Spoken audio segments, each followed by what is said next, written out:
So we're replacing the mat on this trampoline. We're about halfway through, it's about 60 rods.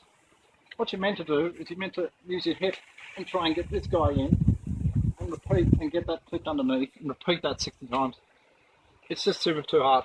Using this device, we're going to half the effort. So what we're doing is using the frame of the trampoline, we're going to get hold of the rod. Now I can just hold this with my hand and it's quite easy to push it in. Or I could actually put it against my chest. Either way, it's really simple to just clip it straight in like that. Get the whole trampoline done in no time. Now the recommended way to put a new mat on one of these is to take hold of the rod and put your elbow into your hip and use the force to pull that up while you pull the mat over the top. With this particular model, there's 60 rods, so that's exhausting, and it can take a couple of days for a single person to do it. Otherwise, you pay someone to come and do it, or a team to do it.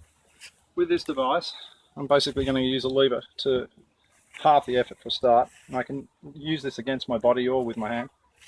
So I just basically catch the rod, push in, bring the mat over, clip in. Simple. Okay, a couple of tips on how to use this device to get the rods in and out of the mat. Basically, I can lean against this quite easily and just clip it from underneath and out it pops. Simple as that. To get it back in, you might need a different angle. So you could move it along one, pull it down to get a better angle underneath the bracket, in and around the back and in. Simple as that.